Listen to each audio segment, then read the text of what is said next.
All right, y'all. Make sure you check out the Burgess&son podcast where we talk about sports and all kinds of other bullshit. Me and my son, crack jokes, tell jokes, talk garbage. It's a lot of fun. Check us out. Prime time.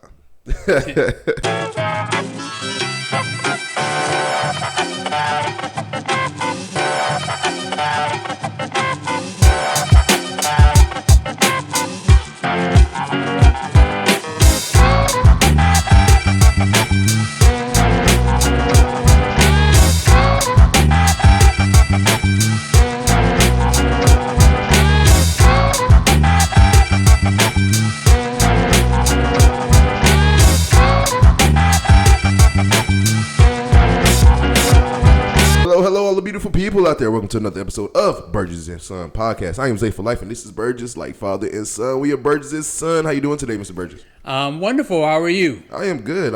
It's been a lovely Black History Month. Happy Black History Month to everybody out Indeed. there. Cool Super Bowl month, a cool Grammys month. Everything is happening in the month of February now, I'm thinking about it.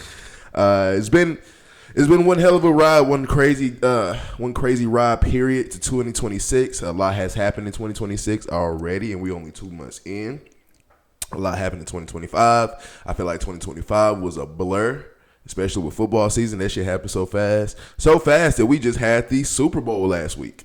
And I don't think I predicted that Super Bowl to go that way that it went. I don't think you predicted that Super Bowl. And we hoped for a good game, and we kind of knew who the better team was, but we didn't think it was going to go like that.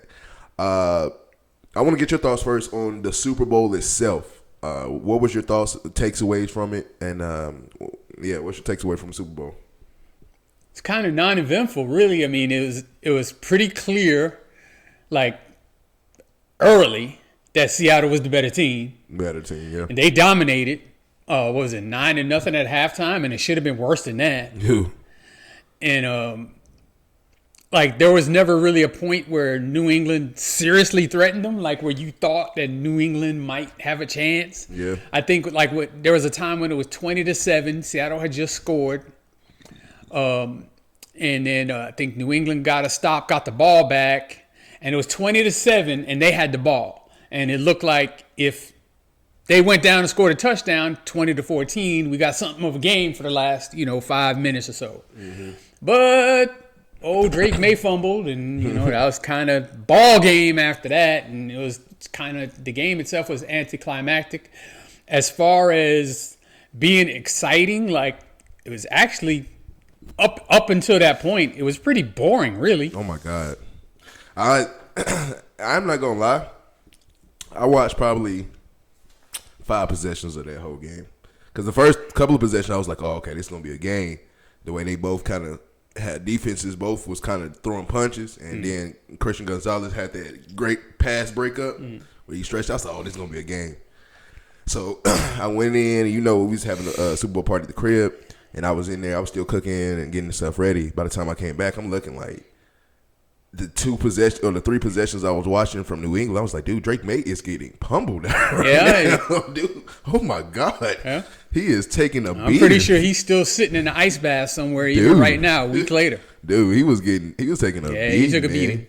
And so I was just looking. The possession I did see, and then like the last possession that I saw, that kind of was like my last straw was, literally, Drake May says hut. They in the backfield in 3 seconds. He fumbles and they score off of that. I said, this game is over. And you was there. I just turned it off and put music on. I said, yeah, this game is over. We're done with the Super Bowl this year.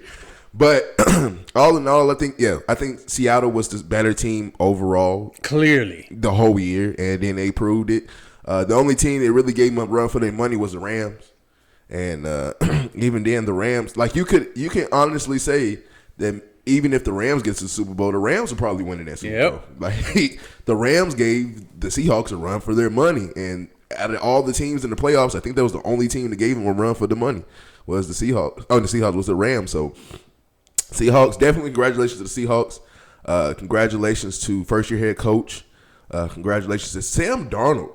Like the story of Sam Darnold, like really congratulations. And I want to take a small moment to congratulate and acknowledge Sam Darnold. Like, I remember him coming out of college of USC, and everybody was like, "Oh, he's the next generation. He's this and that's next that." Getting drafted to the Jets, the very first player of the game, very first player of your career is a pick six. I remember watching. I was like, "Oh man!" And then just him going through his career, it felt like he was going down, and it's just no uplift. And then he got to Carolina, had it okay. Was he playing on San Francisco for a year? Yeah. Okay, and I thought so. So he got to San Francisco, kind of revived himself in the Kyle Shanahan program, and then went to Minnesota and really revived yourself in Minnesota. Minnesota's probably sick. They should have kept you. And then going on to Seattle and winning the championship. Congratulations to Sam Darnold. Well deserved, and you earned that championship. That's a congratulations to you. A shitty part about it is not only the Vikings, Cowboys fans. Best part of the whole thing. Best part of that Super Bowl is DeMarcus Lawrence winning that Super Bowl in his first season out of Dallas. And after he done told the world, I knew I wasn't going to win shit in Dallas. Literally a press conference of why did you leave Dallas? Why did you choose Seattle? I got out of Dallas and I knew I wasn't going to win in Dallas. That's like the biggest middle finger to the whole Cowboys organization I've ever seen. And you do it in your first year, dog. That's a bigger middle finger than any Eagles fan can give. Dude. Better than any Commanders or Giants fan can give. Dude. That one came from in the house, like, was it one of them horror movies? The call's coming from within the house. Yeah, that call came from in the house, son. Hey, boy, I'm still getting on Adrian's ass about that, but like, dude, it's just period. I know y'all are sick. Like, I can get on the Vikings and Vikings fans. Like, at the end of the day, you can say you messed up. You should have kept Sam Darnold, but you didn't. And then you can really fight yourself. Well, what if they didn't win the Super Bowl if he was still with the Vikings? You can have those conversations. But the one with DeMarcus Lawrence, like, dude, I knew I wasn't going to win shit in Dallas. Go to Seattle and dominate, best defense in the league, in my opinion, best team in the league, and win the Super Bowl. What'd you say? A big middle finger. Big middle finger, man. Huge middle finger. I loved it. Congratulations again to the Seattle Seahawks. You guys deserve that Super Bowl and that Super Bowl win. Most dominant team throughout the whole entire year. Favorites for next year? I think they have to be. They're pretty much keeping everybody except for the Super Bowl MVP, Kenneth Walker. He's a free agent. But they have like the fourth most or fifth most. They're up there in cap space. So they can afford to keep him. I think their only big contract right now is Sam Darnold. Yeah, and it's not even that big, compared to, the Lamar Jacksons and Josh Allen and stuff. Yeah. So they can afford to keep Kenneth Walker for sure, and they'd be idiots to let him go, and I'm pretty sure that they'll make sure that gets done. Yeah, I think Kenneth Walker's going to resign for sure. But we was kind of having a small conversation about it yesterday about just think about the amount of just how good they drafted. And your whole star power, really, you draft your star power. And a lot of them are still on rookie second-year deal or rookie contracts that still got a year or two left, except Kenneth Walker, where he needs an extension but or a new deal. But, dude, the corners that you have drafted, I remember Witherspoon coming out of Illinois, and they was talking high about him. And, like, he turned out to be an all-pro. The other corner on the other side is an all-pro. Legion of the Boom 2.0, basically. DeMarcus Lawrence and Leonard Williams both left shitty organizations from the Cowboys and the Jets to go win championships. Let's not forget JSN. Yeah, and Jackson Smith-Njigba. Hey, and while we're on the subject, that roster was put together because of one move. Was it which one? The Russell Wilson trade. Okay. Dude, do you know how many draft picks they got for that? Yeah. They hit on everyone. So, I think they got Witherspoon out of that. I loved Witherspoon. He's coming out of college, too. I want to say they drafted JSN with one of them picks, too. Yeah, they did. So, that roster was put together on the strength of that deal. Nigga, a whole, they calling me, a whole strength of the deal. And then on top of that, it feels so good when you hit on those draft picks. Yes. It feels so superior good because those draft picks don't just fall in your lap. You actually got to analyze. You got to go. You got scouts to go watch the games, go scout these talents, and you're going all over the world basically. You know, the game has expanded, so you know you got NFL programs that's in England and all that. So you shout out to the scouters, man. Like Kansas City, we gave Kansas City their props episodes ago. Like y'all, congratulations to those scouters that go out there and scout this talent and get them to the team. Yeah. Same thing for the Seahawks. Y'all deserve it. All the praise.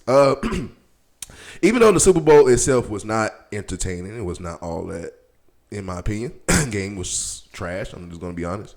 It was a good halftime show, in my opinion. Bad Bunny was your halftime show for Super Bowl 60. A lot of controversy has came before and after, ironically, this Super Bowl performance. Me personally, I loved it. I can't speak for everybody else, but I loved it, me personally. I think all the issues that really everybody's trying to bring up and talk about is like, all in all, it's America.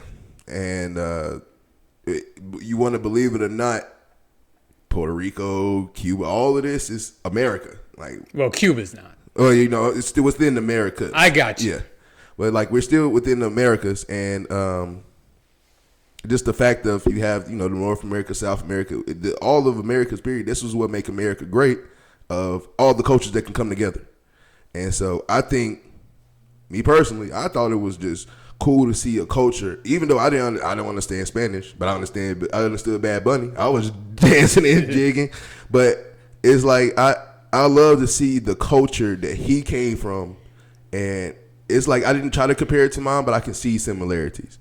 And just to see that how fun he was having, how the reactions I saw from, you know, the other countries that was going around, like how tuned in they was. Nobody, like anybody from like really Mexico below, nobody really cares about, you know, American football like that. It's all about soccer.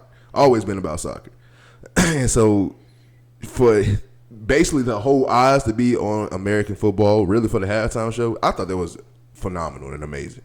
What was your take on the Bad Bunny Bowl?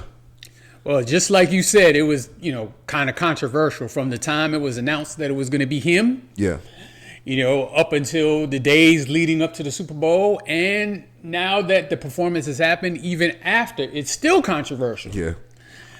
Now, I will admit, I am not a Bad Bunny fan. Mm-hmm. I mean, I'm not going to play stupid and act like I didn't know who he was. I knew who Bad Bunny was. When it was announced, I knew who he was. Yeah. But, you know, I'm not a fan of his music. It's just not my cup of tea.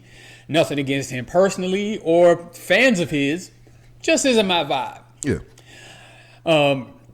Having said that, I don't like how it became so politicized. Yeah. And I'm not going to delve into it a whole ton. Is, you know, I'm the type of guy, like, look, I'll give you some rope. You know what I'm saying? I'll give you some rope. Now, you can hang yourself with that rope, or you could become a cowboy. I don't really give a fuck what you do. Yeah. That's on you. So if you watched it and you didn't like it, okay. If you watched it and you loved it, cool. I did watch it. And, of course, I don't speak Spanish, so I didn't understand what he was saying. Like I said, I'm not a fan of his music, so I wasn't familiar with his music. Visually, I think it was an outstanding show. Yeah.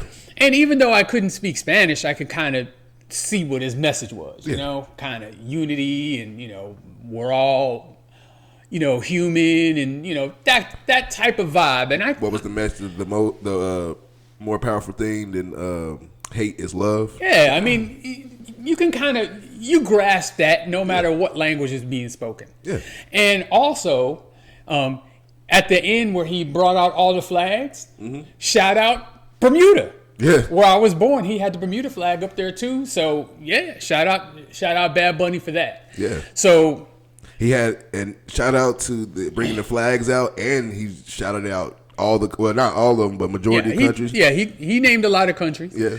Of course, like I said, I didn't know what he was saying, but you know, I kind of caught the vibe. Yeah. So there are people who are politicizing this beforehand. And what I would say is this. Of course, nothing I say or do is going to change people's minds. What they think is what they think. Just like nobody's going to change my mind. What I think is what I think. Yeah. But I can state these facts, right? The NFL has been making a concerted effort to kind of go global. Kind of like the NBA has, right? Yeah. The NFL is very regional in terms of it being an American sport. Now, it's the number one sport by far here, but it's not on the radar outside of the United States. Exactly. And so, if you're already number one in the market you're in and you're still trying to expand, the only way you can expand is to go outside your market. Yep. And, for the past several years, they've been doing that. Football games in London, football games in Germany, football games in Brazil, football games in Mexico City. And that's not going away. In fact, they're ramping that up. Yeah. And Bad Bunny might have been an odd choice for some people. And I kind of understand why. They're, at least for most English-speaking people, he's not, a megastar like that. But he actually is. Yeah. He's the most streamed artist in the world. Imagine that. The most. Number one. Whoever you thought was number one, no, it's not them. It's Bad Bunny. So if you tie that into their efforts to globalize the sport, so to speak, it was a natural choice. You would pick somebody who's going to get more global eyeballs on TV than somebody who is also regional. And I mean, if we criticize the choice for the halftime show performer every year, no matter who it is. No matter who it didn't matter. When it was Kendrick, I was criticized. When it was Dr. Dre, I was criticized. When it was this one, when it was that one. I'll tell you that I don't watch the Super Bowl for the halftime show. No.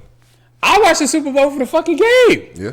Hey. I'm a football guy. I love football. Hey, it's not a concert where a football game breaks out. Yeah. It's a mini concert in the middle of a football game. Exactly. Let's remember that.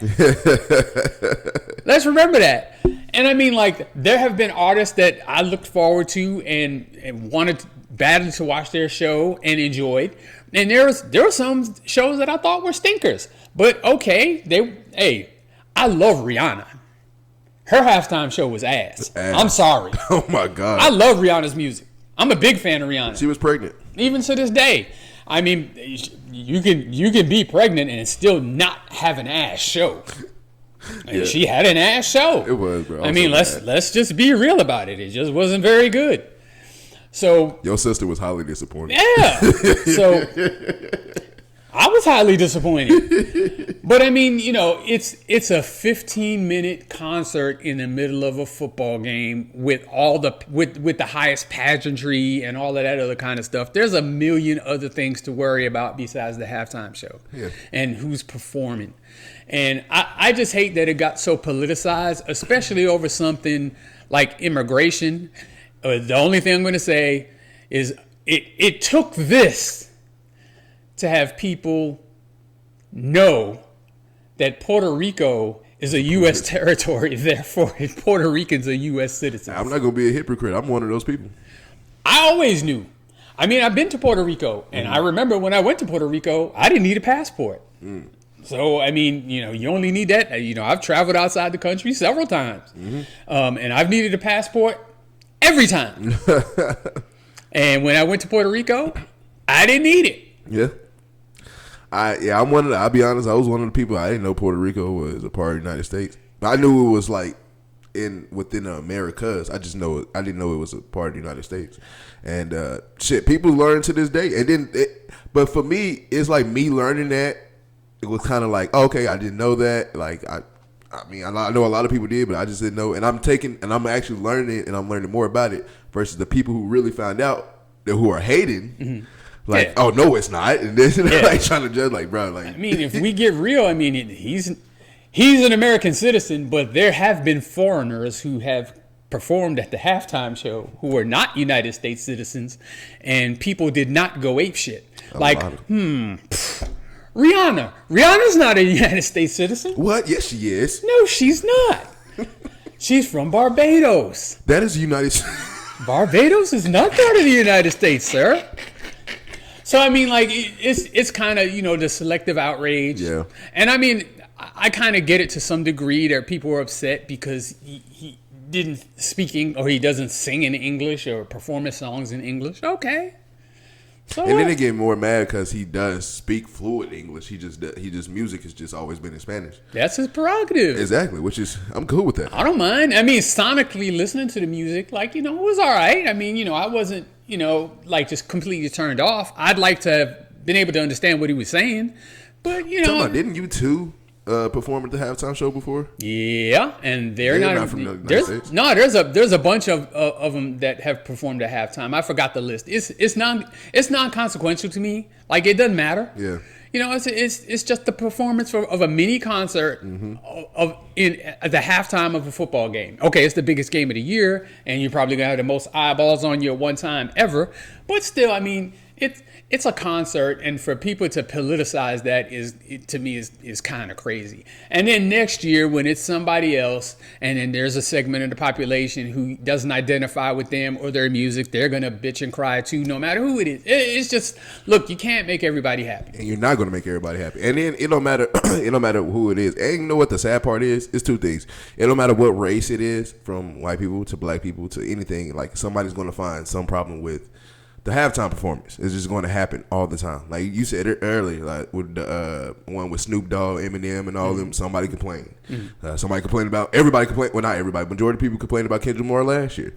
People complained about Bad Bunny this year. People complained about Travis Scott that when he did that one of the COVID year. Yeah, oh yeah, I remember that. Like, so I mean, it's and I mean, I'm not a Travis Scott fan by any stretch, but dude, it's the halftime show. Like I say, I watch the Super Bowl for the game. Yeah.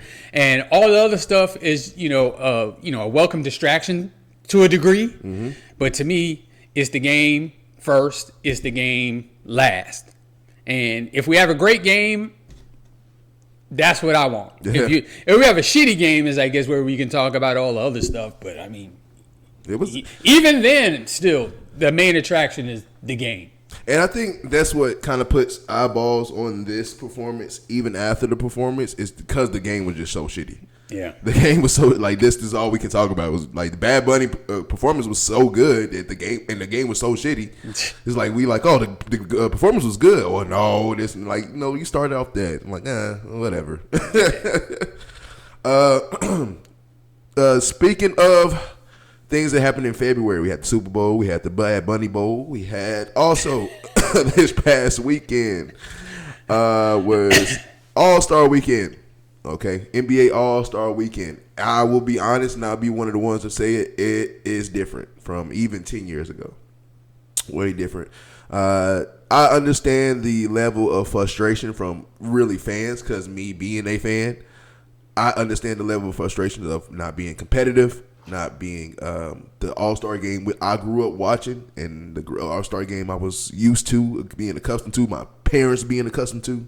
You know what I'm saying? I get it, but we're in the times that we're in now.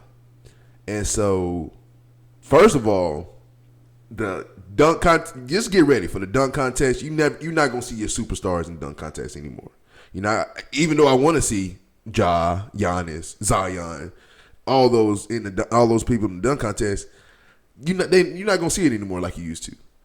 And once you kind of get that through your head, you kind of go feel better. But it's hard to accept it, and I get it. But it was just it's all in mixed emotions. Now I will say, shout out to Victor Wembanyama. Victor Wembanyama played his heart out in these All-Star games last night.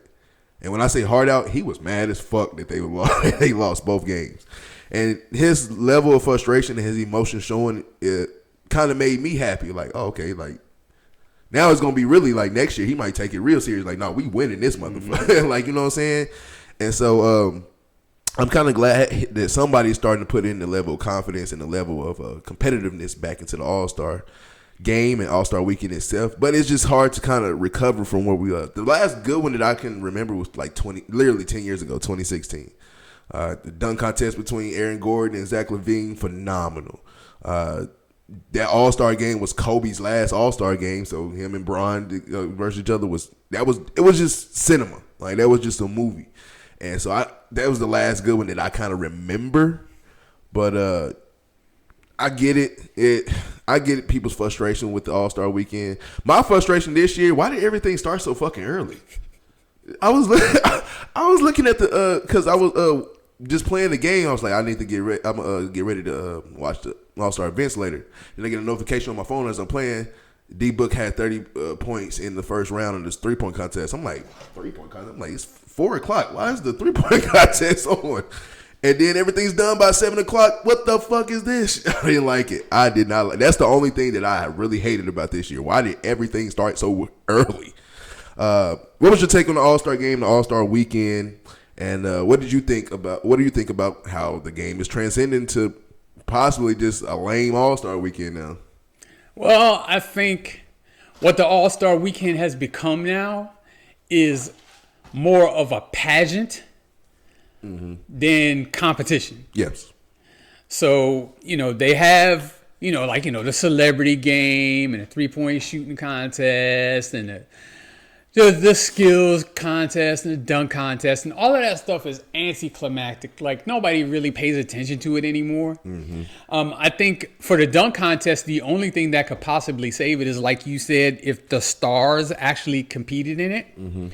Like, to me, if you're not an all-star, you shouldn't be in the dunk contest. Yeah, that's fair. But still, then you just wouldn't have a dunk contest. Yeah. But if that was the case, okay. Yeah. Fine. I mean, look, sometimes things just run their course. Didn't the dunk contest get away from the All-Star weekend for like a couple of years, and then they brought it back? I don't remember that. From as long as I can remember being a fan, like from the mid '80s on, there's always been dunk contests. Of course, back then, all the best players used to come together and compete in the dunk contest, and over time, it's become less stars and less stars and less stars to the point where you had Mac McClung from damn G League winning the damn thing 3 times in a row. 3 years in a row now. So, and but it's like he was killing them. I mean, yeah, I'm not saying he didn't deserve to win, but I'm just saying the star power is the NBA has always marketed itself on star power. So to not have any star power in what's supposed to be your showcase event, the dunk contest. Well, I mean, dude, we just had 4 or 5 guys that none of us have heard of. If you even if you're a fan of the team they play for, you know who Keon Johnson was. I didn't know who he was. Me either. So, I mean, the 3-point contest is kind of more dramatic, and the best players tend to play in that. Yeah. Tend to compete in that. But overall, I mean, you just got to accept the All-Star weekend for what it is. It's a pageant. It's a bunch of celebrities descending on the city for a few days of partying, and public appearances and stuff like that. It's a big money machine. That's all it is. So, and then the All-Star game had also become that too. Where it's just horrible basketball to watch. If it wasn't people heaving up a 3, it was uncontested dunks all game long, and they're scoring 200 points a game. That's not real basketball. Yeah. But yesterday, I was skeptical about how this would work out with the USA versus the world and all of that. It looked like pretty competitive basketball to me. I mean, guys are playing defense. It was more competitive than what we've been seeing. I mean, there was a couple of, run-outs like you would see in the old school, in the more recent All-Star games where people are just basking, hanging and stuff like that. But, I mean, you did see people, scoring defense. I mean, playing defense and trying. And, I mean, I think as fans, that's all we want to see. We do want to see the spirit of some competition. That's all. It's just a level of competition and the level of competitor that you are. And then I guess as a fan, you don't want to call athletes liars, but dude, you sit here and say you're the most competitive person in the world, but you're not showing me you're competitive. And for me, it's like the All-Star game are the best of the best. If you're known as the best player in the world, shouldn't I want to go at your neck in front of everybody to just show that I am I'm better than you. This is why the All-Star games back in the days meant something. Yeah. Because, like, you got all of these egos together where on your team, you're the best. Them games was serious business, though. Serious. And, like, serious you're business. The best team, you're the best player on your team, and you're known as the best player in the league. Well, I'm here with you. Now I'm about to show you why I feel like I'm better than you. And go at it. Yeah, that's why it used to be serious business. But now, it's not that it's not serious business. It's just you got so much other stuff that you're doing. And it's a big pageant. And now it's about money. Like, yeah, it's the big bag money. We want to preserve our players and save them as much as we can because we're paying them the big contract.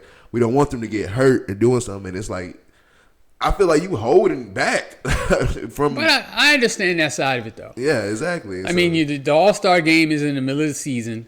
And, I mean, the answer isn't necessarily to move it to the end of the season because the NBA playoffs are so long. Yeah. That, I mean, you have some out-of-shape guys that ain't touched the basketball in 2 months when they play the All-Star game. And I think this is what it is right now. And it's just what it's going to be. And, I mean, like, personally, I didn't watch almost any of I didn't see the skills. I didn't see the three-point. I saw the tail end of the slam dunk. Because they all came on so early. Think about how early it was where it was. They were in LA. Los Angeles. Yeah. So if it was early by 7 here, it was early by 5. I mean, if it was done by 7 here, it was done by 5 there. But in any case, man, it's never going to be what it used to be. We can just say goodbye to that portion of it. You know, big money changes a lot of things. And in this case, we've seen how big money can take the competition out of something that we enjoyed partially because it was so competitive. And it's just not now. And it's kind of sad, but that's the way it is now. I mean, you can either fuss or you can accept. And a lot of us is going to be fussing because it's just, yeah. I'll fuss while I accept. Exactly. Yeah, I mean, no amount of fussing is going to make a guy go all out, and at the end of the year, he's a free agent looking at a $300 million contract, and he's not going to risk that because you want to see him play hard for 5 minutes in an All-Star game. It's just not. No, I get it. I get it, and it's just as a fan, you just get pissed off. You're gonna, like we said a minute ago. It don't matter, man. Like a lot of people it's just hard to please everybody at once. So you might fix everything that was complaining about this, but this one person is going to complain about that. It's just never going to be a fix because everybody's going to complain about something. I'll give the NBA this. At least they're trying. Yeah, for sure. Because the NFL ain't even trying. Dude, that flag football bullshit. I've been checked out of the fucking Pro Bowl. Yeah, I mean, dude, come on, man. I've been checked out of the Pro Bowl. And then, you know what? I thoroughly enjoyed a little bit of the All-Star game as far as the Team World and the Team USA's and the two Team USA's. It was kind of cool because I was looking at Team Stripes or the OGs, All-Stars. And I'm looking at Kevin Durant go with Shagun, and Shagun go with Kevin Durant, and they're teammates. And that was kind of cool to me. And then looking at De'Aaron Fox go with Victor, and Victor go with De'Aaron, and they're teammates. It's like they had Brunson guarding Cat at one point. Yeah, see, that's kind of as teammates. You're like, oh, okay. I didn't think about it till I was watching. Like, oh damn, they are teammates, and they're going at it right now. And that's kind of cool. Bring that competitive edge back into the All-Star game and. Shit, it might be within your own team. But yeah, man, the NFL is fumbling when it comes to the Pro Bowl. Fumbled, man. Yeah. First of all, this year, the fucking flag football thing started on a Tuesday. And I was like, what the? I wouldn't have watched it no matter what day it was on. Dude. And then on top of it, who was the quarterbacks? Shador, Joe Burrow. Not Joe Burrow. No, Joe Burrow wasn't it. And Joe Flacco. The fact that Shador Sanders was a Pro Bowler is just crazy to me. After what, 4 games? And I mean, I like Shador Sanders. I love Shador. I do. That is not an honor he deserved. And I mean, I don't fault him It's just that, they went down the line. Would you like to go? No. Will you accept? No. No. Will you be in it? No. And they just got a whole bunch of no's until they got to him. Dude, and that's what I say too. I don't blame Shador for getting that. Yeah. Like, yes, I don't think he deserved it, but I don't blame him for getting it. Like you just said, everybody's saying no. Josh Allen's one of the best players in the league, best player in the AFC, if you want to say. And yet, he just came off of a loss. He don't want to play in no damn Pro Bowl. He don't want to be in no flag football. I should be in the AFC Championship game. So I should be in the Super Bowl. And like you can just go down the line. I'm surprised Joe Burrow even said yes, because usually as a competitor, as a real competitor who goes out there and actually plays playoff games, you don't want to be caught up in this bullshit. That's why all the good ones say no to it. But the fact that Shador Sanders was a Pro Bowler tells you all you need to know about what the players think of the Pro Bowl. Dude, yes. Because back in the day, dude, there wasn't nobody turning down a Pro Bowl bid. No. If you got selected to the Pro Bowl, that's a super high honor. That was an honor. Now you just get named to the team and, okay, I got named to the team, but thanks, but no thanks, I ain't playing in the game. Yeah, let's go play. And so then you got a bunch of, second-rate, marginal NFL players playing in the game. Hey, I've always said go back to the original style, AFC versus NFC, full padded game at the end of the season, or that ain't gonna work. I say if you really want to do high honors of it, the Pro Bowl game, just do all pros. First team all pro, second team all pro, play against each other. That's not gonna work either because they're not gonna play. They're not gonna play competitive football. They're just not gonna do that. Yeah. And it's the same type of situation. Now the season's over. And, some of them players, again, haven't played for, 6 weeks or so. They haven't been practicing. They haven't been working out. Now you're going to expect them to play a game in full pads against not only other players, but, like, the best players in the league. And they haven't been on a field. Yep. No, I mean, you're not going to see it. And maybe they're angling for, a new contract or something like that. Dude, I'm not going to be sitting here looking at a brand new contract and go to the Pro Bowl and tear my knee up. Yeah. That's why they just do away with it. Select the teams, right? Have some kind of a banquet instead of NFL honors being something separate from that. Just tie all of that into NFL honors and just do it that way. Just no game, no flag football, none of that. Just honor the players, who got selected and give out, the MVP and whatever awards same time. I mean, just do away with that garbage. You're wasting time and money because nobody gives a shit. And I think that's low key a problem too. Like the main problem of it's big money. You throw big money into shit, man. Big money is gonna dictate what happens. But and yes, rightfully so. But before this happens now, I've seen it happen when I was in school, and I used to see how, we definitely had a conversation about it of big time players, big time contract players. It's like, oh, don't play them in this, or don't play them in that, or don't practice them for what? Because in my opinion, it's like the more you don't practice, the more you probably hurt yourself, and the more you don't play the game, you can hurt yourself. Because if you're just sitting down and you say, oh, we're not going to play you or practice you for 2 months. Just work out on your own. And then you actually get into real time. Real time is faster than what you can really practice. You can't practice for real time. And I think a lot of times that's what ACLs, a lot of more ACLs and a lot of more Achilles injuries are happening because you want to sit down your big money star, which I get. But what work is he getting? And then when he gets out there, tear an Achilles, tear an ACL, it's like, oh, damn, well, we're going to really put you on the back burner now. It's like you limited that person already.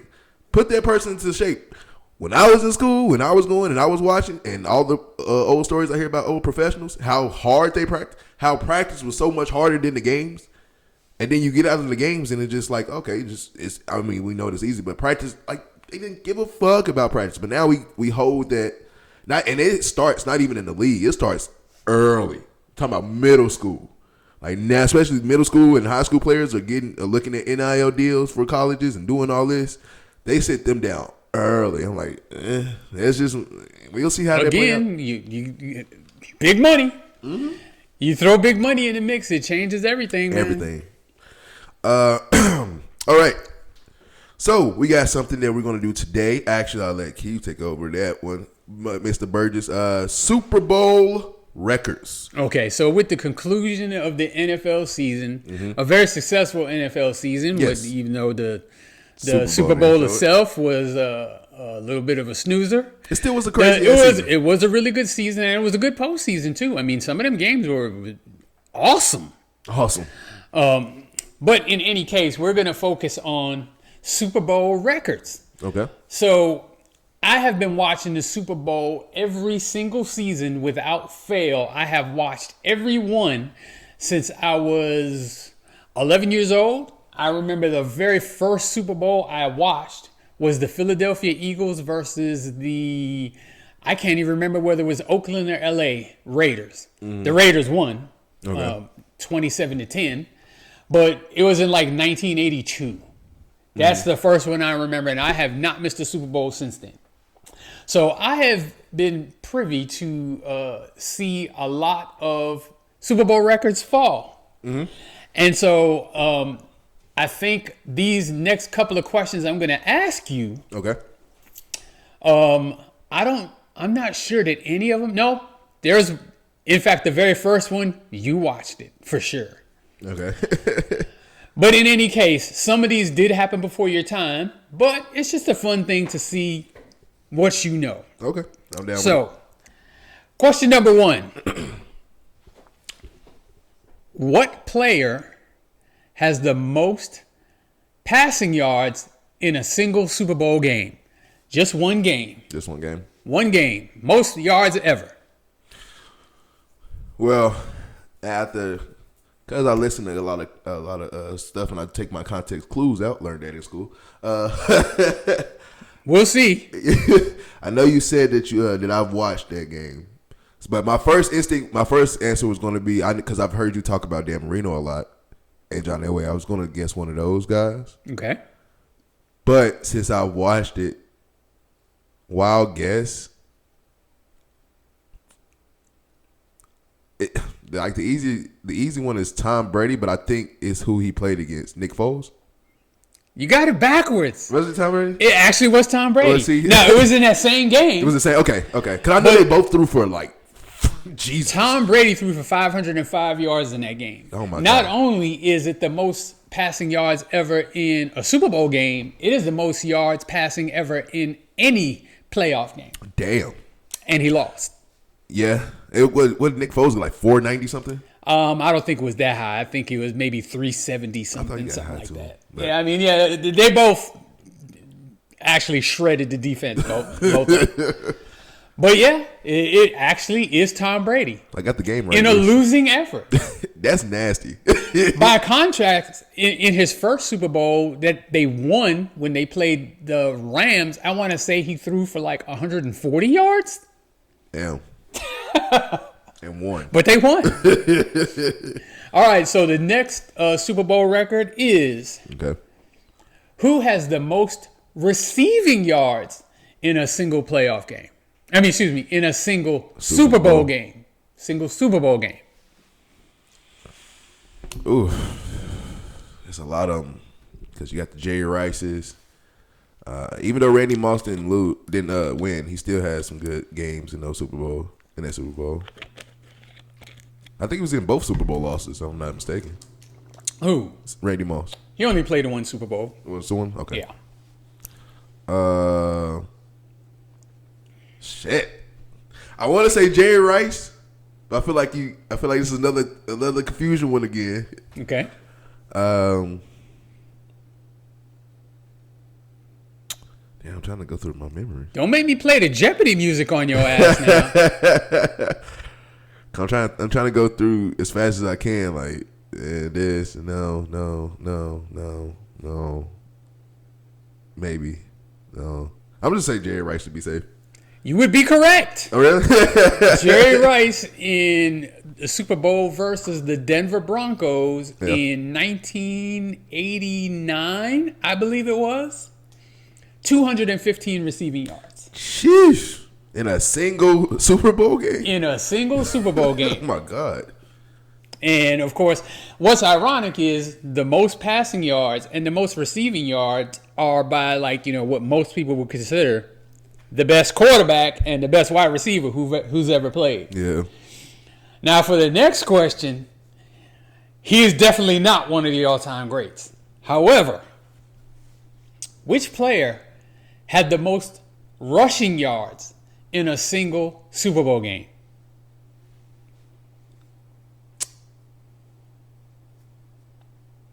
Damn. You say he's not an all-time great? No. What about just like great for like you be like, hey, he was good, but no. Oh shit. Damn.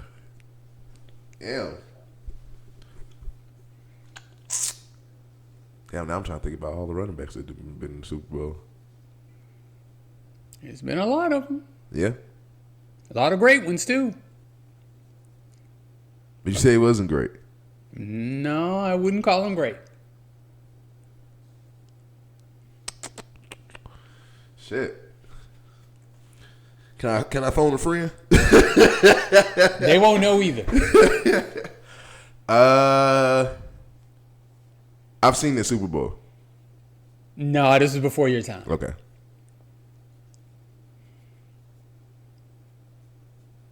Only one I'm gonna guess, and even though I feel like he's great, but running back from the Broncos. Which one? TD. TD? That's incorrect. But you saw that, so you knew it was wrong. I didn't see that. You didn't see that? I was like a baby. Okay, yeah. You were little. Yeah, okay. The answer is, and actually, not a lot of people know this because this was like the only good game he ever had in his life, and what a time to have this game. He's from the Washington Redskins. Mm-hmm.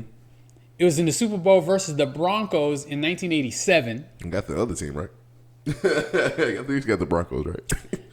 And his name is Timmy Smith, and I know you've never heard of him. I've actually heard of Timmy Smith. Okay. The only reason you would ever hear of him is because he had the most rushing yards ever in a Super Bowl game. That record stands to this day, and I want to say it was 203 yards. Rushing? Damn. Just give this motherfucker the ball, huh? He didn't do shit before that game. He didn't do shit after that. And he didn't do shit after that game. But that game. That was the game of his life. Hey, he was the greatest running back that ever took the field. That was a bad man. So that was during the same Super Bowl that Doug Williams won. Okay. That was my next question. Right. So in that game, Doug Williams threw for like 340 yards. Damn. And 4 touchdowns. And Timmy Smith ran for like 200 yards. I mean, we just obliterated the Broncos. How many touchdowns did he get, you know? I think he only got 1. I mean, well, we scored 6, and Doug Williams threw 4 of them. And I think Timmy Smith got 1 touchdown. He might have got 2. I don't know. I don't exactly remember, but the rushing yards, he set that record. Ironically, the rushing record before that was Marcus Allen, Excuse me. Mm-hmm. which he set against the Redskins a few years before that. How many yards was that? 170 something. That's a lot of yards. That's a lot of yards in a Super Bowl. In a Super Bowl, against a team, especially against a team that makes the Super Bowl, you got to assume that they've got a good defense. Now, you shouldn't be able to do that to a good defense, but they did. Yeah. And final question. Okay. Can you name the biggest blowout in Super Bowl history?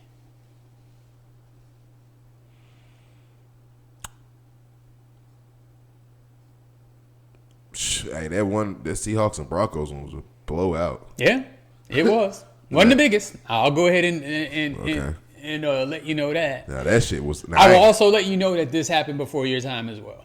Okay. Actually, you know what? Going back to that Broncos Seahawks, this probably was more boring than what we just watched this Sunday. Yeah. God bless. They was just blowing them boys out the water. But Cowboys versus the Bills.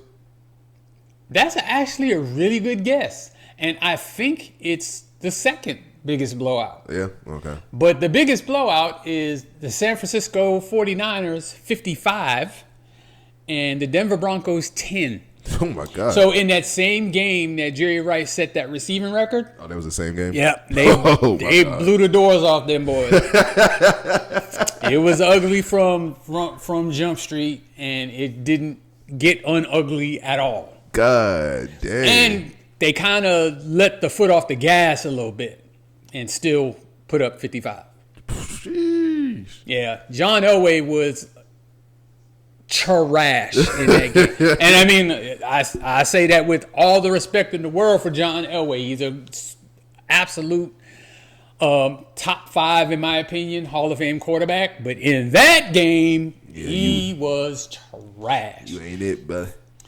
But again, this is, where they come up with the moniker of big time players make big time plays and big time games. That's where it happens. Big time player make big time plays, big time games. Almost all of the big Super Bowl records are held by not just Hall of Fame players, but all time greats. Like, greatest of all time. Yeah, people in the upper room in the Hall of Fame. You know what I'm saying? Exactly. Yeah. Definitely, it was cool. I like that one. Damn, I gotta up my game and do some more research, man. But that was crazy. I didn't know. I thought really that Cowboys one was the big, because that was what, Cowboy versus Bills. It coulda, shoulda been. I think. Remember in that game, Leon Lett had that long run where he pick up a fumble, and he then got forced to fumble at the 1. Yeah. If he would have not held the ball out while he was crossing the goal line, they would have scored. They would have scored another touchdown, and instead of 52 points, it would have been 59 points. And I think that would have got them the record. But it would have definitely got them the record for the most points scored in the Super Bowl. But margin, scoring 40 points in the Super Bowl is crazy, but scoring 50, and they could have actually, because they scored 52 in that game, they could have got it up around 60 with that touchdown. Imagine, bro, you getting your ass whooped in front of the whole world. But the thing was, the game was so out of hand at that time that, you were embarrassed for him more than you were mad, like his teammates would be mad. Yeah. You know what I'm saying? Because it's like, it's not affecting the outcome of the game. It's just embarrassing, you know? You can get embarrassed. Yeah. All right. Now, as we know, coming towards the end of the season, we wrap up the year before, and then we start fresh for the new season. And in order to get ready for that, we start off with the Hall of Fame inductees. Okay. We have not, I don't feel like we talked about this subject yet, so this is going to be fresh for us. But a good subject to talk about. What the hell is the Hall of Fame committee doing?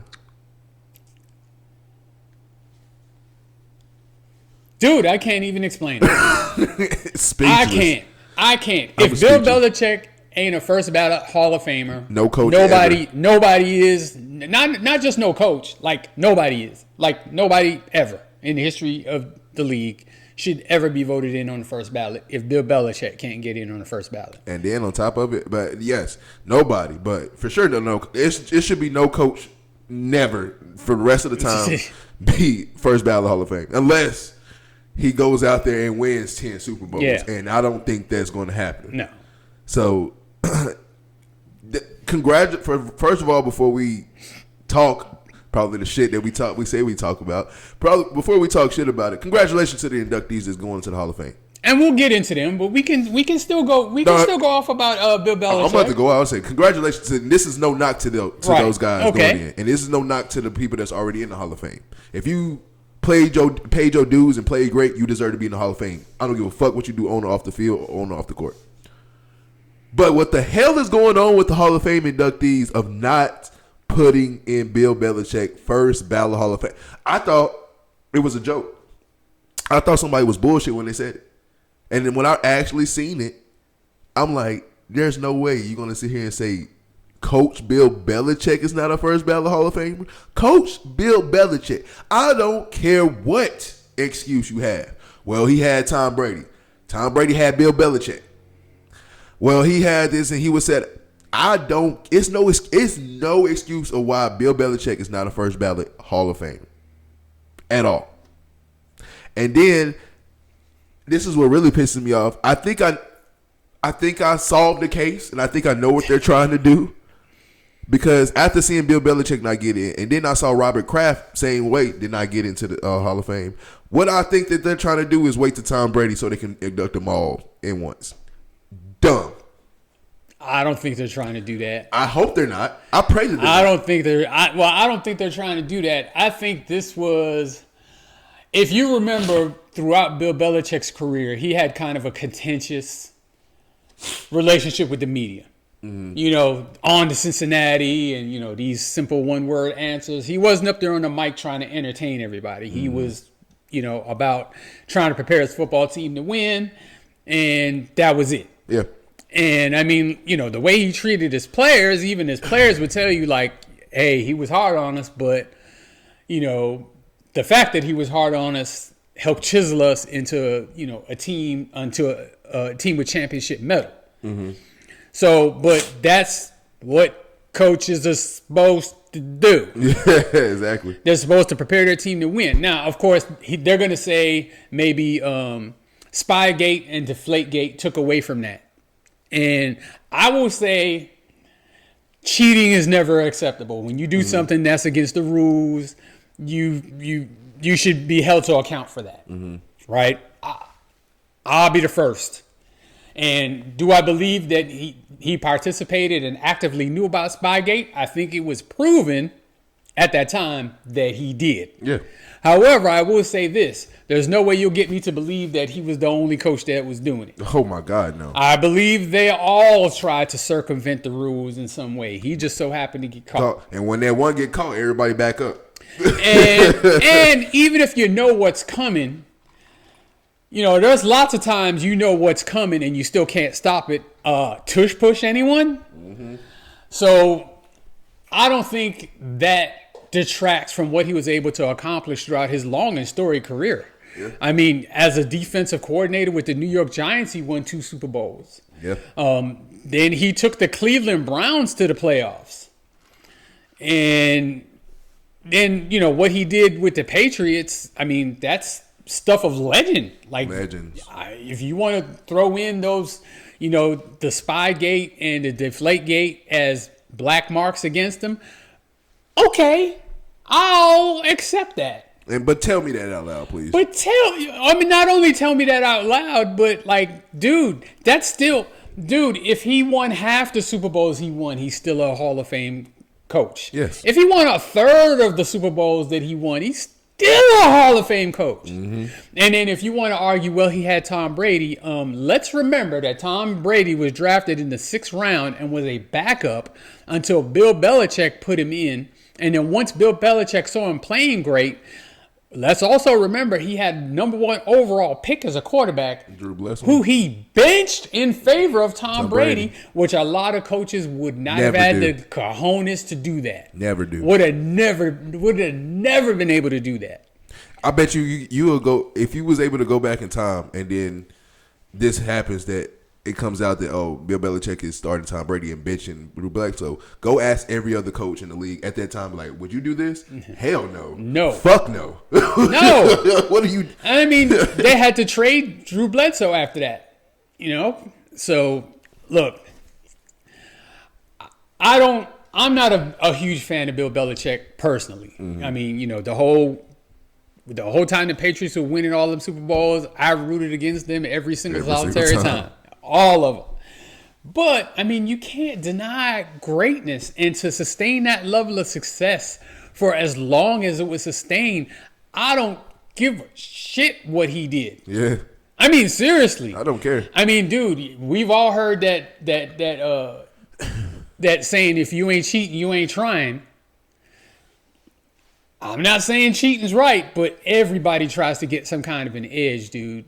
And, everybody goes outside the rules. Everybody straddles the line at least if they don't cross it. Hey, the coach that you really don't care for, but you still give him respect, Sean Payton. Can't stand him, but you still respect him. He should have been banned from coaching in the league. Yeah. But he went on to continue to coach, and now he's come back and he's coaching a different team again. So, like, dude, I think it's a travesty that he's not in. Yeah. It's embarrassing for the NFL. Well, not necessarily the NFL because they don't control that, but it's embarrassing for the Hall of Fame. And I would say there's only one thing that's really going to stop this craziness from happening is that those voters have to make their votes public. Yes. They get to hide behind a keyboard and make that vote. And then when they get asked about it, well, I don't know who didn't vote for him, but I did. Yeah. Look, everybody. There's a bunch of people who didn't. That's why he didn't make it. Exactly. Everybody. All of a sudden, yeah. Okay. Yeah. All right. Yeah. Somebody lying. I think, like you said, it's embarrassing, not for the NFL, but embarrassing for the Hall of Fame. At this point, going forward, especially with the younger generation coming in, and the younger generation are going to be the ones that are taking over the First Takes and the ESPN shows, and sooner than later, there's going to be taken over. They're going to sit here and say, well, Bill Belichick didn't make a first ballot, so is Hall of Fame really relevant? Is the Hall of Fame really relevant? It's going to be a diabolical question. And it's going to be a fair question when you think about this. If this keeps happening, absolutely. And it sucks. Because Hall of Fame should be sacred. Like, if you get into the Hall of Fame, you should be, like I said earlier, honored. You get honored to be in the Hall of Fame. This is what you work your ass off for. All those times that you was getting up and doing all this to get in the Hall of Fame. And now with shit like this happening in like 5 to 10 years, and this shit continues to happen, we're going to look at it like, it's all right to be on the Hall of Fame, but you ain't important. Excuse me, it's the Hall of Fame. Like, what are we talking about? Yeah, it's definitely a bad look, but let's try to focus on some of the positives that happened as part of Super Bowl weekend. They announced the Hall of Fame inductees, so we are gonna get into those and kind of talk about their careers a little bit and the significance of them making a Hall of Fame. So in no particular order, we're going to run down the 5 men who were inducted into the class of 2026 Hall of Fame, and we'll be making speeches in August in Canton, Ohio. Yes. So the first on the list, like I said, no particular order, Adam Vinatieri. So it's rare that a kicker makes it to the Hall of Fame. Rare. Very rare. It's even more rare that a kicker would make it on the first ballot. Mm-hmm. If there was ever a kicker that was going to make it on the first ballot, it would be Adam Vinatieri. This the guy. So he had almost 2 Hall of Fame careers. Mm-hmm. As he came up with the Patriots, and he kicked some key field goals in their history to cement them. The field goal in the AFC playoffs against the Raiders in a tuck rule game in the snow. Mm-hmm. The game-winning field goal to beat the Rams in the Super Bowl. Yep. And I mean, all of those Patriots early Super Bowl wins, they were all by the skin of their teeth. Yeah. They beat the Panthers by 3 points. They beat the Eagles 21-17. I don't think he was really a factor in that game. I don't think he kicked field goals, but he did kick extra points. But there's been many game-winning field goals off of his foot. Mm-hmm. And then when the Patriots gave up on him, the Colts picked him up, and he did the same thing with them. Isn't that kind of crazy? You play with 2, at the time you didn't know it, but you played with 2 future Hall of Fame quarterbacks. Yeah. It's awesome for him. And I mean, but he more than did his part. He came through when he had to. Oh, yeah. Yeah. So, yeah, I fuck with it. Adam Vinatieri, shout out to him. But, hey, kicker making the first ballot. But Bill Belichick, let's keep going. All right. The next one that made it, I was actually kind of surprised that he made it. I was too. On the first ballot anyway. I was, but at the same time, you go through his resume, you see why. I mean, I know why. Yeah. But he only played 8 years. Mm-hmm. But he was dominant. And that's linebacker Luke Kuechly of the Carolina Panthers. Now, granted, I will say this, and I've heard you say this before, running back is kind of you on a short lease for a career. Like you usually got 5 to 7 years for you being real dominant, real good at a position before you start being irrelevant. I say the same thing for linebackers, especially inside linebacker, yes. which he was. Yes, I agree. That's a position where there's a lot of contact, a lot of brute force. When they talk about being in a car crash on every play, running backs are in one, and so are inside linebackers. Yes. They are expected to attack the line of scrimmage, and usually they're met by a 330-pound pulling guard, or a fullback or a running back trying to keep them off the quarterback. So I think that's why he only played 8 years. He kind of saw what was happening, and I think he's one of the youngest people ever to get inducted into the Hall of Fame. He is 34 years old. Luke Kuechly? Luke Kuechly. Oh, wow. When he retired, he was 29. Okay. So, I mean, you know, a lot of times you consider that somebody that's still in their prime. Yeah. And at 34, there's plenty of 34-year-olds in the NFL now. Dude, London Fletcher was playing until he was 40. Another one who should be in the Hall of Fame, but London Fletcher's not in the Hall of Fame yet? No, he's not. Oh my God. But like I said, sidebar. Not trying to take away from Luke Kuechly's shine, but like he was awesome, and he was awesome against the run, and he was awesome in pass coverage. Luke Kuechly? Yes. Oh yeah. I mean, that dude was badass. Dude. And that was another one of those almost type of Barry Sanders retirement type shockers where nobody could, or Andrew Luck type shockers where nobody could see it coming, and then he just retires like at the top of his game still. And personally, I'm an advocate of that. Yeah. Well, yeah, because the game is so brutal. Mm-hmm. And especially when you play that style and you look at some of I'm sure he has had more access to, these types of stories than me and you ever will. But you look at some of the athletes before you that came and played until they couldn't play anymore.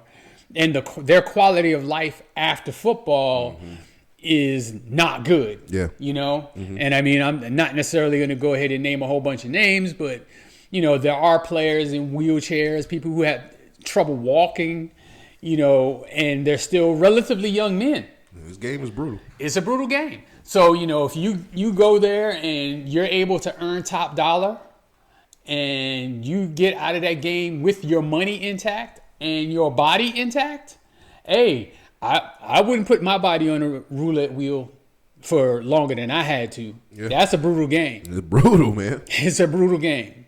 And then think about it. A lot of these professional athletes, they start early. We're talking about, and it's been brutal for a long time. Yeah, it's been brutal. 6 years old, you're in the little league, and then you go to, you do the county, then you go to middle school, high school, college, and if you're good enough to go from college to the pros, you're in the pros. So you have a healthy career. You're talking about well over 20 years of football. Yep. And it's a brutal game. Yep. It is. And like I said, if you got to the point where financially you're comfortable and all of that, and your family probably welcomes you retiring. Yeah. Especially if you're married, your wife don't want to see you. Your immediate family is always going to be the one look, I'm glad you got what you got, but look at what's going on. Be at home. Yeah. Yep. It's like we want you. You got a long life after football ends. At best, you're playing till you're 35, 36 years old. Yeah. You're probably going to live another 40, 50 years after that. How do you want that to look? Yeah. So I understand. But congratulations to Luke Kuechly. Very much deserved Hall of Fame nod. Yeah, and definitely one. Luke Kuechly is another one that I used to watch when I was in high school. Yes. Just the burst of energy and just watch. One thing my high school coach used to always say, watch college and professional games and look at your position or look at positions on defense. And he's one of the ones that you see he's antsy and he's this and he's communicative and dude, how are you everywhere? I wish I would have saw him and J.J. Watt on the same team. That would have been nasty. Oh my God. Offenses don't want to see that. All right, so we move on to the next Hall of Fame inductee. Now, this guy had to wait for 33 years. Oh my God. His induction came 33 years after his retirement, so technically I had to wait 28 years. of eligibility. And that is running back primarily for the San Francisco 49ers. I believe he also played for the Raiders at the tail end of his career, and he might have played for another team. But we're talking about Roger Craig. Is he still alive? Yes, he is. Okay, very good. much so. He's about 65, 66 years old. That's good, though. At least he's still alive to see this. Yes. And it's a blessing. And I did see, where they, go knock on his door. I did see that where a couple of his Hall of Fame teammates went and knocked on his door to let him know that he's in the Hall of Fame and the emotion that came out of him in that awesome. moment. Well, when you wait that long, first of all, you're doubtful. After a certain amount of time, you're just like, oh, it's not going to happen. Yeah. And so then when you finally get the call, dude, I mean, hey, like that's the highest honor you can get as a football player is the Hall of Fame. As I say, you worked your ass off and putting all that work in. So to see him finally get in, and I thought he should have. He was one of those, he was like CMC before CMC. Yeah. Yeah, he was the first running back ever, 1,000 yards rushing, 1,000 yards receiving in the same season. Damn, nice. He was the offensive player of the year, all the Pro Bowls, all the All-Pros. And played for San Francisco. And played for San Francisco. Like, see, that's crazy. Well, CMC didn't do the 1,000 thing with San Francisco. No, I'm just saying the fact that yeah. he's on. That's crazy. Yeah, but he was a staple of those '80s 49ers teams with Rice and Montana and those guys, and he was the main running back during that time. Yeah. One of the running backs that helped revolutionize the West Coast offense and, kind of open the door for a lot of these dual threat running backs you see now. Yeah. So, the LTs, the Marshall Falks, the CMCs, these kind of guys that are coming out of the backfield and being ridiculously productive in the passing game as well as dominating in the running game.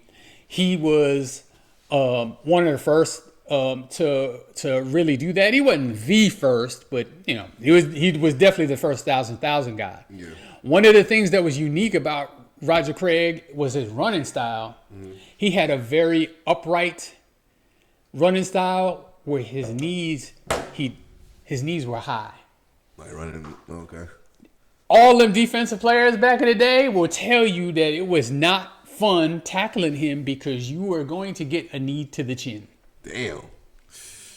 Wow. Yeah. And I mean, he wasn't terribly big. I know he went to college at Nebraska. He came out, I think he was like maybe a third round pick. Like, it wasn't highly touted. I mean, he was going to be an NFL player, but nobody saw Hall of Fame type of career coming. Yeah. But yeah, he was an awesome running back. And I just hate that he had to wait as long. And another bone I have to pick with the Hall of Fame, like, dude, he hasn't done anything in the last 28 years that makes him more worthy of the Hall of Fame than the day he retired. Yeah. Like, I can understand not getting first ballot, but dude, at some point in time, bro. Like, not damn near 30 years. Yeah, it's just ridiculous. Dude, I still get pissed off when I see some get inducted to the Hall of Fame, and it's like their pictures in black and white. Yeah. I'm like, what the? Like, you couldn't give it to him earlier? Yeah, they've been dead for 10 years. Like, dude. And then it sucks because you show the highlights of the players. It's like, I mean, like, yes, it's football, but this ain't. Yeah, I mean, you can't compare yesterday's game to today's game. It's different on so many levels that, like, it's hard to understand. Sometimes it don't even seem like you're watching the same game. No. Old heads like me would say that the game has definitely been pussified. Yes. But that's not the fault of the players. That's the NFL, trying to preserve careers for quarterbacks, basically, or trying to preserve careers, period. Yeah. Again, football is a brutal sport. Yeah. But anyway, the next player that was inducted into the Hall of Fame, and this was a no-brainer. Yes. No-brainer, is Larry Fitzgerald, a wide receiver from the Arizona Cardinals. There would have been rioting in Phoenix if he wasn't elected on the first ballot. There's no reason not to. His Yep. play on the field warrants it. His career numbers warrants it. His behavior as a player on and off the field, you can't have an issue with any of it. Anything. So, I mean, his effort, his passion, all of that stuff, top tier. And he's like one of the top 5 wide receivers that's ever played.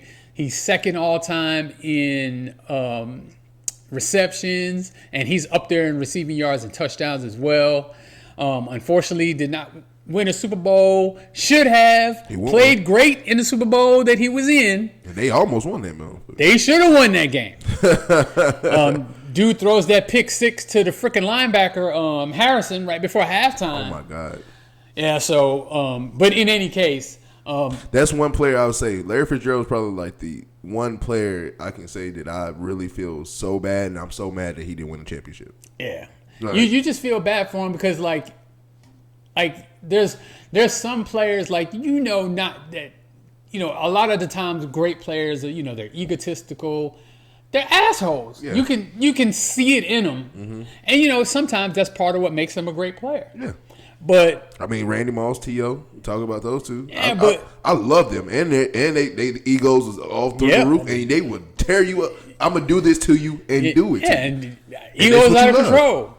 But like Larry Fitzgerald was not like that. Like you just didn't get that vibe. Look, I don't know what he was saying to people when he was on the field, but I've never heard anybody say, "Oh, that damn Larry Fitzgerald, he was giving it to me," blah blah blah. They would say, "I couldn't stop him. Like, dude, I couldn't keep him out of the end zone." I'm like, I don't know. But they didn't say that he was mistreating people or talking crazy to people. He just got out there and let his game speak. And then, you know what? That's good for a character like Larry Fitzgerald, because a lot of people don't know, like, when he was growing up, he grew up being the ball boy for the Minnesota Vikings. And then you see a Minnesota Vikings receiver room like Randy Moss, Chris Carter, 2 motherfuckers who's going to talk whatever the fuck they want to say.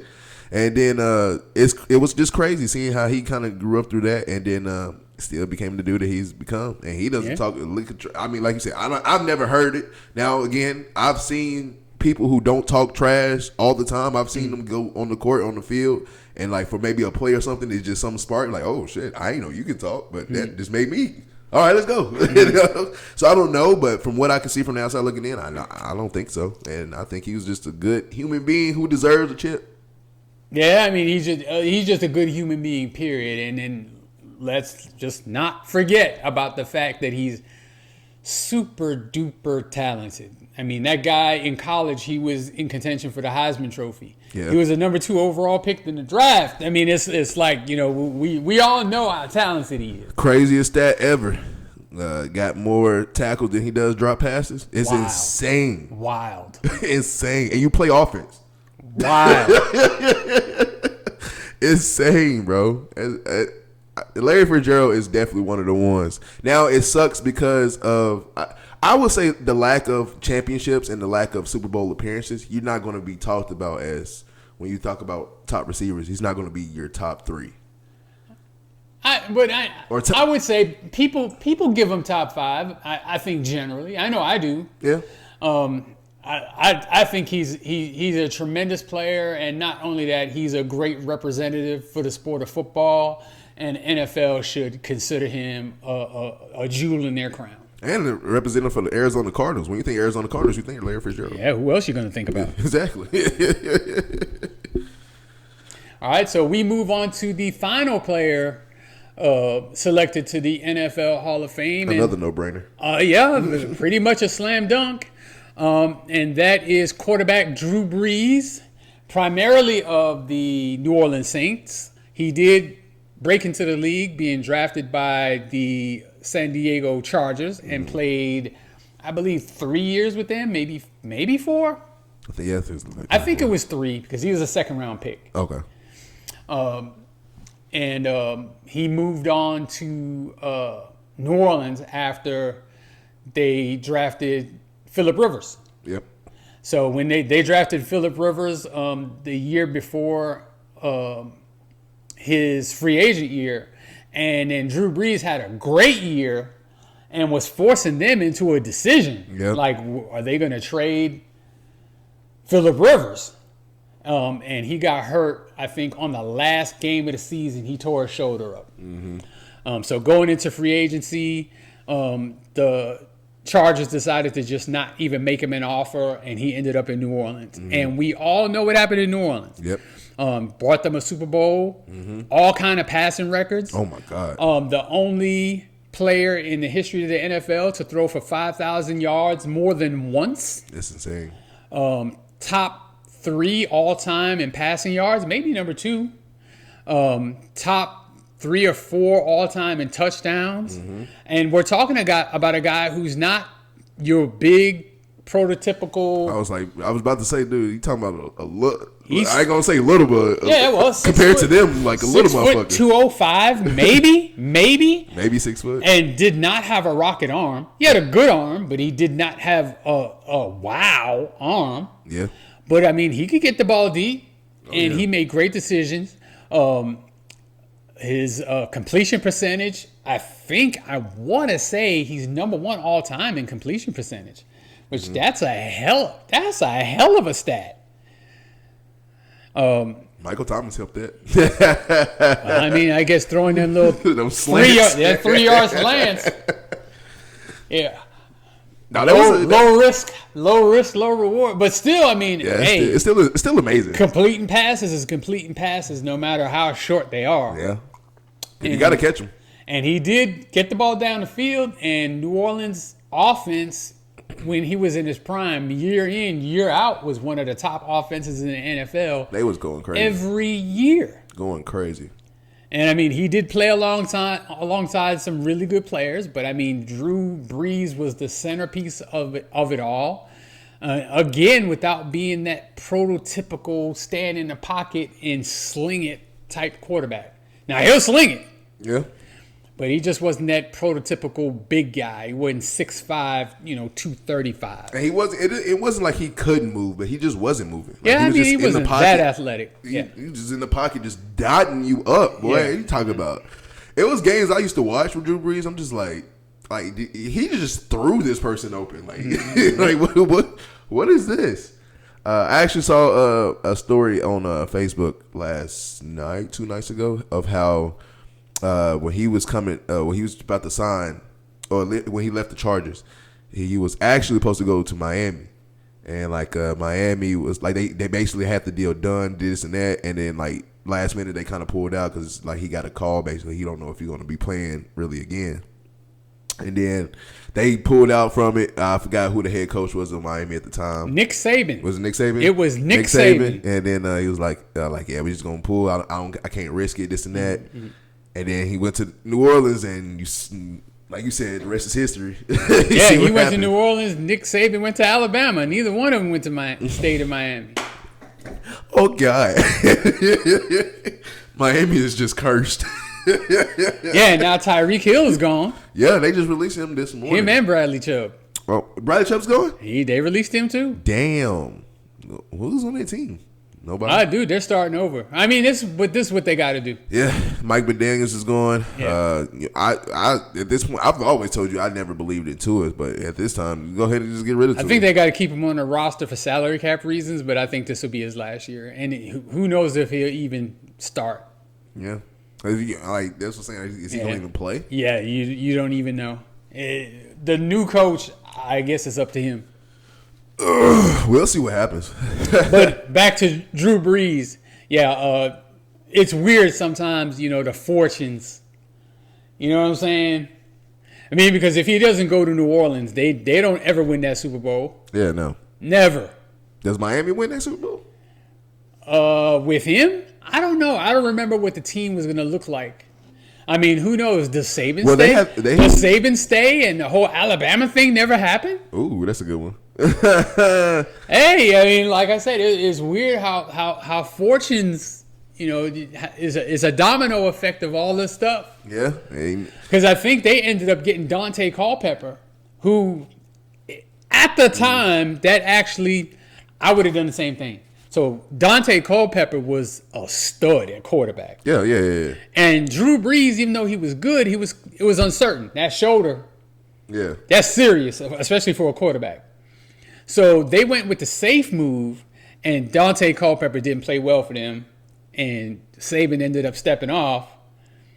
Drew Brees goes to New Orleans, and basically they go from stinking to being in Super Bowl contention every year. And then Alabama, they become a dynasty. They become Alabama again. So it's weird how Drew Brees' shoulder injury, kind of had an impact on all of that. It's funny how life works. 3 organizations got affected. Yep. That was crazy. And imagine that. Well, I say, do Miami win that Super Bowl? But they had at that time. Who did they play? They played the Colts. Was they getting past the Colts that year? You know what? Miami has not won a playoff game in so long. I cannot name the last time they did. I remember, they've been in playoffs kind of recently as a wild card, like sneaking in at 9-7 or 9-8 or something like that. Yeah. But I can't remember the last time they won their division. And I'm thinking the last time they won a playoff game might have been in the 8. Look that up if you can. The last time they won a playoff game might have been in like the 90s when Marino was there. I mean, it's been a long time since they won a playoff game. I want to say, it's probably been. If at latest it's the early December 2000s. 30th, 2000. I was about to say at latest it's the 2000s. Victory 23-17 against the Indianapolis Colts in the wild card round. And that's the last playoff win. So, I mean, it's talking about 26 years later, bro. Yeah. No playoff wins. And barely making the playoffs when they make it. Dude. So, I think they did win the division. That year, Tom Brady got hurt in the first game and missed the season. Miami won the division that year. Was it that year? I think 2006 or 2005 or whatever when Tom Brady tore his ACL against the Chiefs. Yeah, I remember that. And Miami won the division that year. And then they lost the playoff game.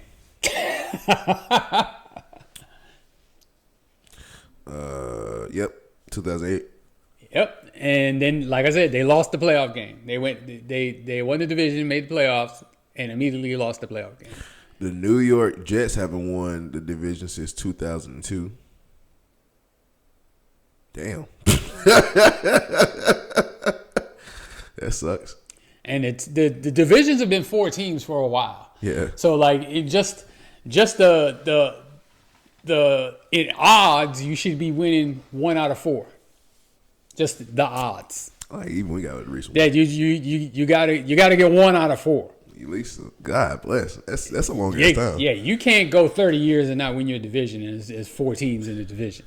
And they're still relevant. I mean, not relevant as far as like in the seasons, more of relevant is like the fans. Like people love the Dolphins.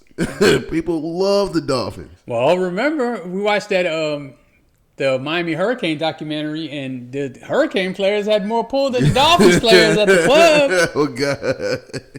A hella more pool, man. That's, I bet you it's back to that now that Miami's made the championship game again. You know what? Low key, we might be talking about that. Yeah, them 30-year-olds showing up to the club, and that 19-year-old wide receiver the ones, he with us. He with us. He with us. He get in. You got to pay. Who are you? I pay for the Dolphins. The who? All right, everybody. Thank you for joining us. But before we go, we actually have one more thing to talk about. We actually had a day of being high. All right, wait. You had a day of being high. I have 4 days. You had it that long? Yeah. Oh, okay, I know that. I had a day. It was crazy. I'm gonna let you tell really the story of what happened, but. Yeah, it was a good time while it lasted. What happened on our day? Well, your 4 days and my 1 day of the high. Okay, so I'll start off. So, for my day job, occasionally I work from home. So on Tuesday, this past Tuesday just went by, a dog just showed up at my front door, like for no reason, and just wouldn't leave. And, I'm not a pet person. I've never been a pet person. Yeah, no. My wife, his mother, is not a pet person either. She's allergic to a lot of pets. Yeah, and she's allergic to everything under the sun, but that's a separate issue. But love you, Mom. yeah.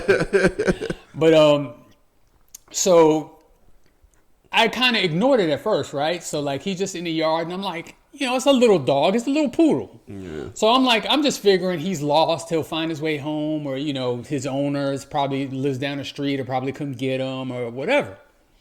So the following day, I actually went into the office to work and came home, and I didn't hear anything. I didn't see the dog. But Thursday, me and my wife were both home, and she goes into the garage for something, and she had left the garage door up, and she comes in the house, and she's yelling, Keith, come here. So I run out, and there's the same dog twisted up in a shopping bag that she had in the garage. Mm-hmm. So the straps on the shopping bag, those like canvas shopping bags.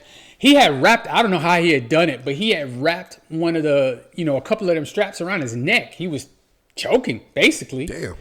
And, of course, he's a little dog. He's panicking like he can't get out of it. And, he doesn't know us, really. I don't know why he was in our garage in the first place, but in any case, so I break him out of it.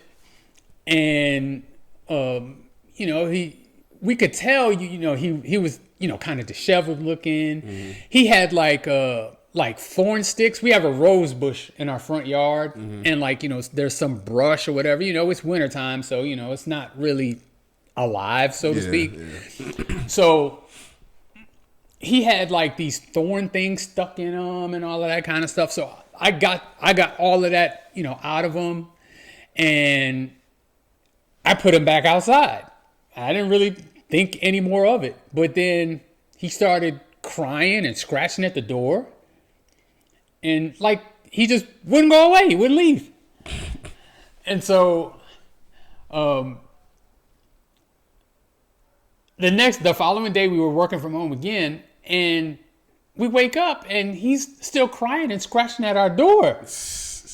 And I'm like, okay, he's been here 3-4 days now. I'm sure nobody's fed him. He hasn't, he looks, I know he was, kind of dirty and disheveled and everything. I was like, let's go ahead and, let's make a post on Facebook, see what we can do to, get this dog back with his owner or whatever. Mm-hmm. So she posts him on a couple of sites. I make a post. So, people who follow me on my personal page, you saw the post about the dog. Mm-hmm. And, but he grew on me though. That little dog was so cute, and you could tell he was somebody's dog. So he wasn't just some stray dog just roaming the streets. You can tell this was somebody's dog. If you said sit, he'd sit. If you said stay, he'd stay. If you said lay down, he'd lay down. He wasn't barking. He wasn't aggressive. He was a very well trained dog. He was chill, yeah.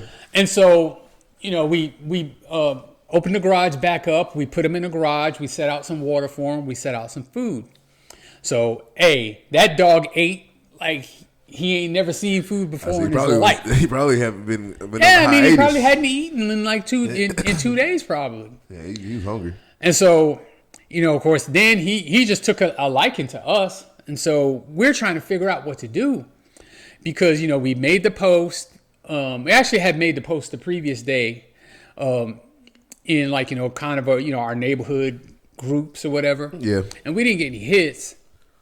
And then when I made my post, some of my followers and Facebook friends were saying, hey, maybe he's chipped.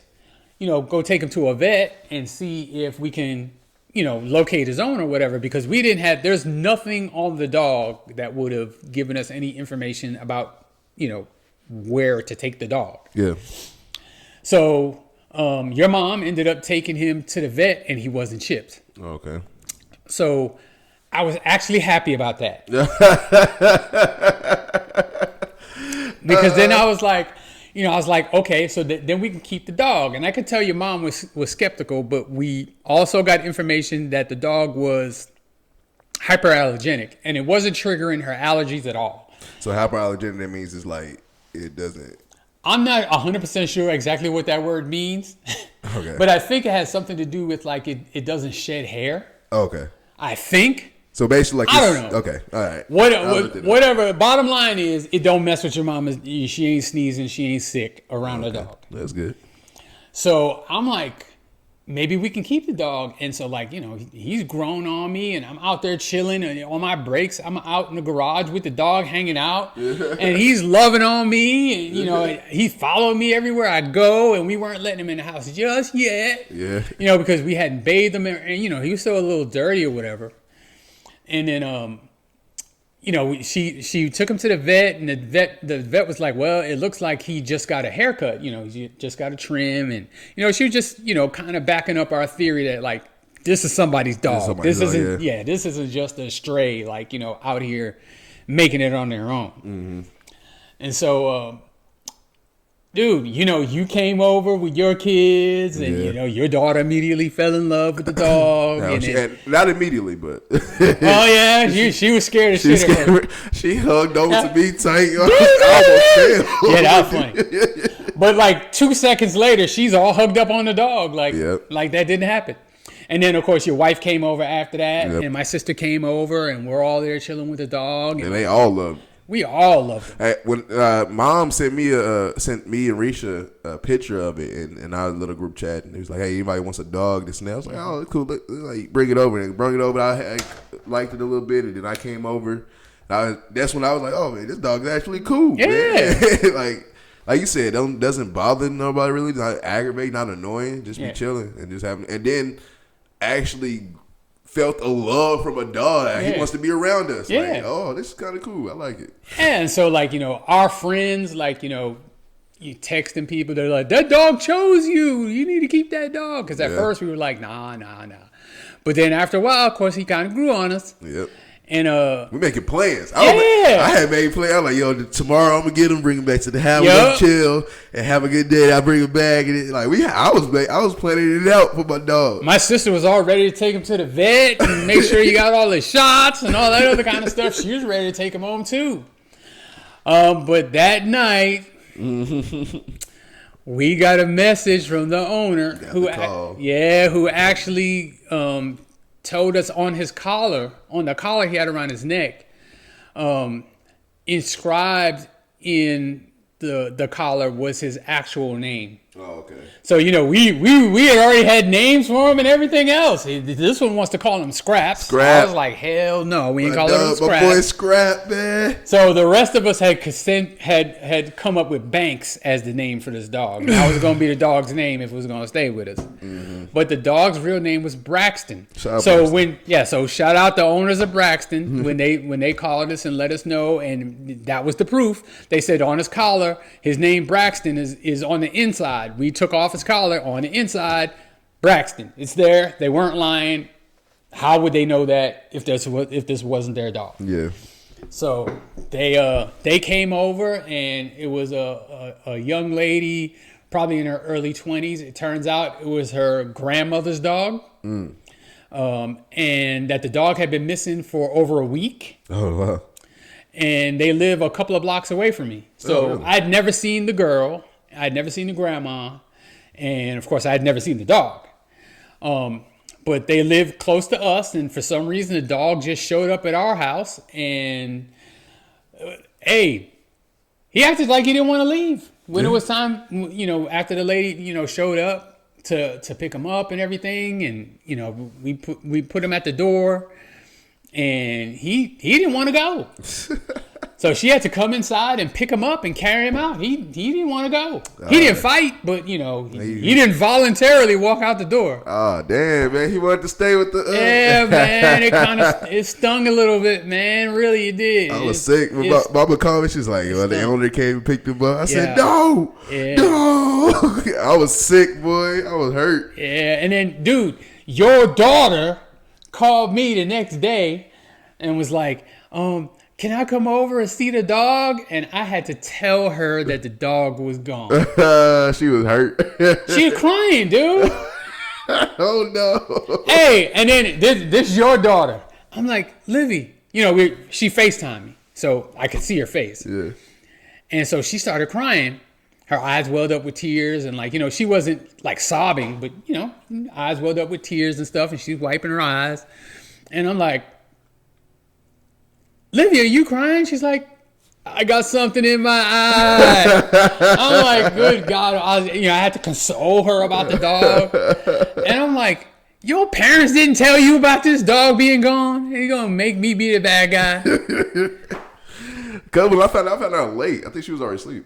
Yeah. Mama called me late, and I was like, what? No. I was sick. Yeah, man. I was hurt, man, because once she came back from the vet, man, in my opinion, that was our dog now. That was just it. That's the Burgess family dog. That's a bird. It was the family dog. Everybody made plans with him. Everybody wanted to do something with him. Yep. Like we was putting this man in family vacations already. Yep. Man, so now we've the women have gotten together. Yeah. And dictated that we are gonna get a family dog. Yeah. And I don't think it's gonna. Man, it's not gonna be the same. It's not gonna be Banks though. Yeah, it's not gonna be the same. It ain't gonna be Banks. Like that one dog had the vibe with us. And Like it was the perfect vibe. Like that's the one we wanted. And yeah, man, and we don't get no visitation or nothing, man. It's sad, man. He left, and I'm never gonna see that dog again. But the good news is this. There was a family who owned that dog who obviously put a lot of money, time, effort, training, all of that kind of stuff into that dog that probably loved that dog. We loved that dog. We loved on that dog hard for 2 days. Yeah. They probably been loving on that dog hard for years. Yep. So, I mean, that dog's back with his family where he really belongs. Mm-hmm. And even though it's sad for us, we're happy for them because even they were like, after a certain amount of time, we just resigned ourselves to the fact that we're never going to see this dog again. Mm-hmm. And they were so thankful and so gracious when they picked the dog up. Yeah. Yeah. Hey, maybe it's meant to be because what's crazy is I saw another missing dog post on Facebook that was around Manor. And I was like, damn, I'm seeing all these dogs, Donnie and Risha talking about they came in encounter with some more dogs after the situation. I'm like, so everybody just want a dog at this point right now. Yeah. But I want that one, man. I want that one down the street. I want that one. I want that one, man. That one. Yeah, it was heartbreaking, man. But at the same time, it was one of them good things too, because once again, he doesn't really belong to us. He really did belong to them. Yeah. And if we put the shoe on the other foot, we would want our dog returned to us too. So yeah, good deed. Yeah, that's my good deed for the year, man. For the year, man. Yeah. If another blessing like that happen, we gonna keep this one shush. But I don't think. But that's just what things happen for a reason. Yeah, yeah. Maybe you never know. Maybe they might say something. Hey, we can't take this dog with us next. The dog been trying to come back. Y'all want to keep him? Hey, I doubt that very. I doubt it, but you never know. Yeah. Thank you guys for joining us on another episode of Burgess&son podcast. Okay, we'll let y'all know more updates about that family dog. When are we going to get him? Are we going to get him? What's the name of this one going to be? Are we going to fight over it? I don't know. We was about to fight over this one. Yeah. But until next time, I'm Zay for Life, and this is Burgess, and we are out.